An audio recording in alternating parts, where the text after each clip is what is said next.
Hello good evening guys. So partition values economics मधला जो topic आहे तर त्याच्यावर आपण ऑलरेडी 2 व्हिडिओ बनवलेले आहेत. ठीक आहे, तुम्ही जाऊन बघू शकता. ग्रुप्स, जेव्हा ग्रुप डाटा असतो, ग्रुप फ्रिक्वेन्सी असते, त्यामध्ये कसं करायचं आहे, पार्टिशन व्हॅल्यूज, क्वार्टाईल, डिसाईल, पर्सेंटाईल कसे काढायचे, आणि जेव्हा सिंगल डिस्क्रीट व्हॅल्यू असते तेव्हा कसे काढायचे. पण डिस्क्रीट आहे आणि फ्रिक्वेन्सी आहे म्हणजे ग्रुप्स नाही जशी ही, त्याच्यामध्ये आपल्याला कसं काढायचं आहे क्वार्टाईल, डिसाईल, पर्सेंटाईल, पार्टिशन व्हॅल्यूज, ते आपण आता इथं बघणार आहे. सो हा प्रॉब्लेम आहे तुमच्या एक्सरसाइज मधला. प्रॉब्लेम नंबर 2 आहे. त्याच्यामध्ये इन्कम रुपीज इन लॅक्स दिलेला आहे 1 2 3 4 5 6 आणि नंबर ऑफ फॅमिलीज म्हणजे फ्रिक्वेन्सी. ह्याच्यामध्ये ग्रुप्स नाही पण फ्रिक्वेन्सी आहे. तर 1 लाख इन्कम 2 फॅमिलीज आहे, 2 लाख इन्कम 5 फॅमिलीज आहे, 3 लाख इन्कम 20 फॅमिलीज आहे, 4 लाख इन्कम 25 फॅमिलीज आहे, अँड सो ऑन. ठीक आहे, आता आपण याची जर टोटल केली तर ही 79 निघते. तर याच्यामध्ये आपल्याला पार्टिशन व्हॅल्यू काढण्यासाठी कुठली कुठली पार्टिशन व्हॅल्यू पाहिजे? क्वार्टाईल 3 पाहिजे आपल्याला, त्यानंतर पर्सेंटाईल 35 पाहिजे, आणि डिसाईल पाहिजे आपल्याला, एकच मिनिट, आपल्याला डिसाईल पाहिजे फिफ्थ डिसाईल पाहिजे.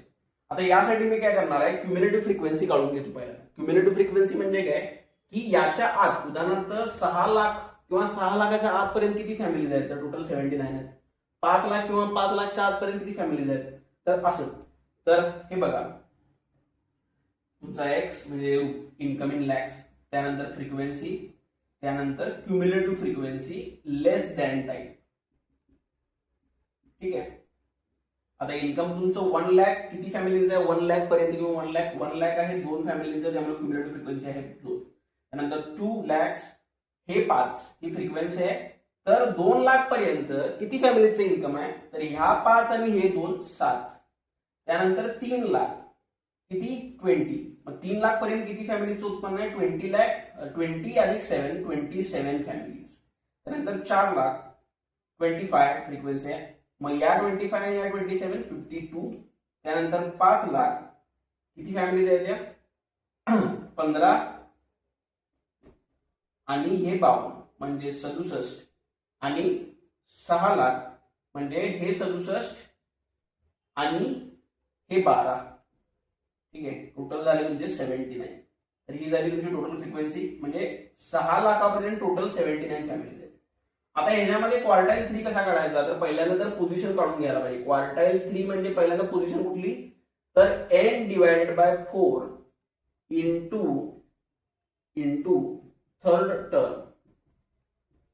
तर n divided bye 4 into third term म्हणजेच n इथे किती आहे, n प्लस 1 आहे बेसिकली. ठीक आहे, एक ऍड करायचं आहे, 79 plus 1 divided by 4 into third term. ठीक आहे, म्हणजे 80 डिवायडेड बाय 4 इंटू 3 म्हणजे किती 60th टर्म म्हणजे तुमची क्वार्टाईल 3 आहे. आता या डाटामध्ये 60th टर्म कुठले आहे, आता 52 पर्यंत तरी 4 लाख आहे, 67 पर्यंत 5 लाख आहे. याचा अर्थ 52च्या पुढे सगळ्या टर्म 67 पर्यंत 5 लाख ही टर्म आहे. त्यामुळं ही तुमची क्वार्टाईल 3 वाली टर्म आहे. Therefore quartile 3 is equal to 5 lakhs. समजलं, एवढंच करायचं. पुढे जाऊया. हे बघितलं असेल.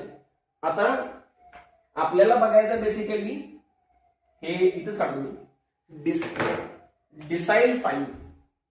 आता डिसाईल 5 म्हणजेच काय, डाटाला 10 भागांमध्ये डिवाइड करायचा आहे, n divided by 10 into 5th term म्हणजेच किती n plus 1 divide by 10 into 5th term. 1 add करायचा आहे, तर ग्रुप फ्रिक्वेन्सी आहे तिथं 1 ऍड करायची गरज नाही, बट अदरवाइज सिंगल असली आणि डिस्क्रीट आहे तिथं तुम्हाला फ्रिक्वेन्सी असून दे किंवा नसून दे 1 ऍड करायचा आहे.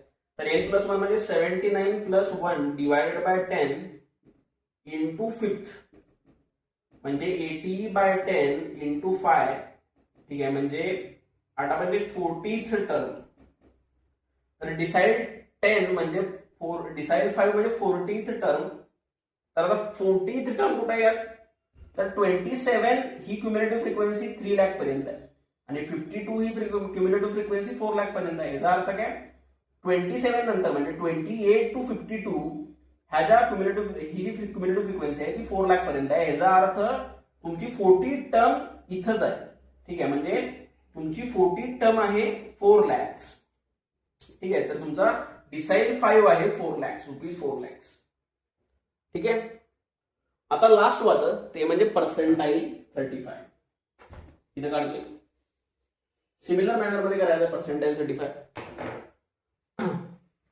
तर पर्सेंटाईल